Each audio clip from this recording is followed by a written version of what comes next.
Hi, I'm Natasha, a Mandarin teacher from the UK. I've been learning Mandarin for over 10 years now.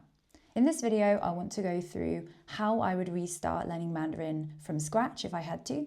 And honestly, when it comes to speaking, I would definitely change a lot of methods I used in the past. So a quick disclaimer, this video is focused on speaking Mandarin and having conversations, not on reading and writing characters.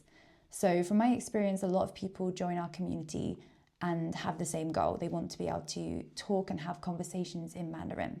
So if your goal is the same, you want to be able to speak, connect to people, and have conversations in Mandarin as quickly as possible, then this is the video for you. Everyone learns at their own pace, so you don't need to rush at all. But I want to show you some strategies that if you want to be able to have a basic conversation in 6 months, then it is possible. And it's much simpler than you think.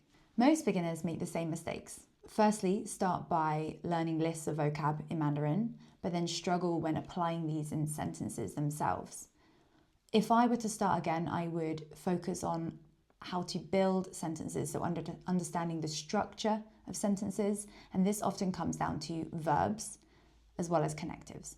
But starting with understanding the core verbs that build a majority of sentences at beginner's level helps you to have the power to express simple ideas more effectively when you're just starting out. So I would start by learning what we call the 7 power verbs, which are the verbs that appear so often in basic conversation at beginner's level that you can build hundreds of useful sentences based around these. Then switch up the vocabulary to express exactly what you want to say. So our 7 power verbs are 是, 有, 喜欢, 想 or 想要 together, 做, 去, 可以, 会, and 能, which all mean can. These are the 7 verbs that you can get the most mileage out of at beginner's level. Use them in combination with other vocabulary and other verbs, and you can make sentences like 我想学习中文, I want to learn Chinese. 你今天有时间吗? Do you have time today? 我们去吃饭吧. Let's go and eat. Let's go and eat food. And 我会说一点中文. I can speak a little bit of Chinese. So when you start with the core verbs of a language that build conversations, you can feel more empowered to express what you want to say and start having conversations with people earlier on than you would if you were learning lists of vocabulary. And I've made this ridiculously easy for you. I've made a cheat sheet that is in our free community where you can access all 7 power verbs as well as some example sentences for how to use them in context.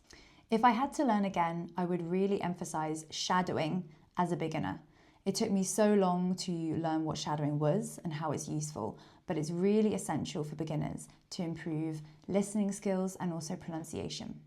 So shadowing is the technique of listening to words, phrases, or sentences and then repeating the sounds as closely as possible. So with Mandarin, you don't want to worry about, oh, what tone is this, what pinyin is this, etc.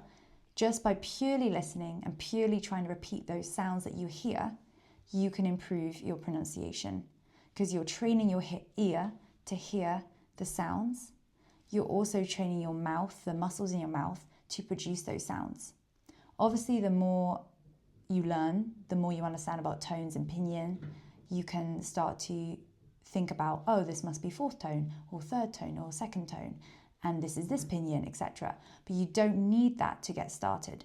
So you don't need to feel overwhelmed by learning the 4 or 5 tones and the whole pinyin combination table before you start shadowing. You can do that alongside or even after you start shadowing. You also don't need to do shadowing in long study sessions. 5 minutes a day, a little bit of day is perfect to get started, and you can fit it into a busy routine. So if you start shadowing as a beginner, you will notice that your tones pronunciation improves, your pinyin pronunciation becomes more accurate more quickly, and you absorb the general intonation, the sound of the language much more quickly than you would through using pure listening or pure speaking methods. The truth is, you can't just rely on shadowing to improve your pronunciation and your general speaking skills. Getting feedback from a real life language partner or tutor is really important as well. And I would suggest, if you're starting Mandarin, that you find someone that you can speak with and get feedback from.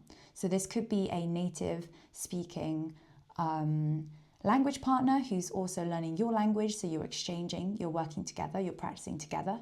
Or it could be with a tutor who's teaching you and supporting you with your speaking skills. Or it could be in a language class that you're taking at school. For myself, I did find language partners to help me with my Mandarin study, but it wasn't until much later in my journey. And I really wish I would have done this when I was starting out, because it would have boosted my confidence so much at the beginning to have someone giving me direct feedback that I could use to improve my opinion, my pronunciation, and my general intonation and how I was speaking the language from the very beginning.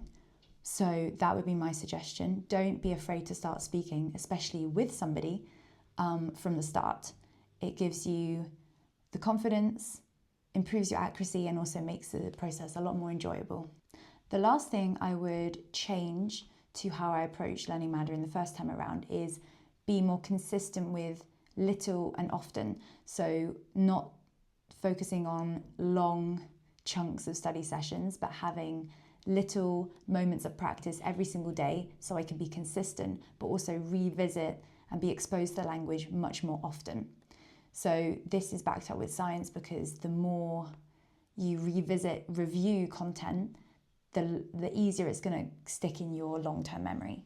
So even if it's a short speaking to yourself in Mandarin, or listening to a Mandarin podcast while you go for a walk, or go to the gym, or doing a short shadowing practice, or watching a Chinese TikTok, all of these short activities help the language to stay in your brain, review content, and it helps you to generally improve your understanding of the language much more quickly.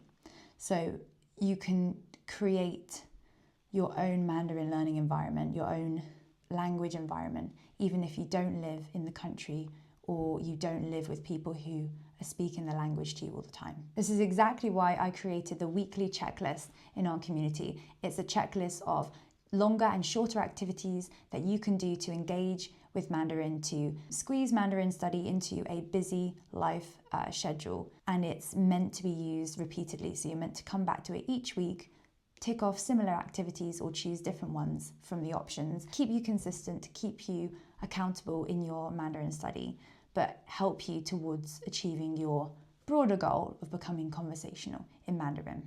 And you can find this for free in our community. And the link to our community is the first link in the description. So if you're learning Mandarin, you don't have to make it complicated. Remember these few things to help you get started in the right way. 1, focus on the core verbs and building sentences straight away, so you can apply that vocabulary and feel more confident using it and remember it better. 2, listening and shadowing is your friend. It will help improve your pronunciation and accuracy from the start. 3, small daily practice. Build Mandarin practice into your routine, whether it's a longer or shorter activity.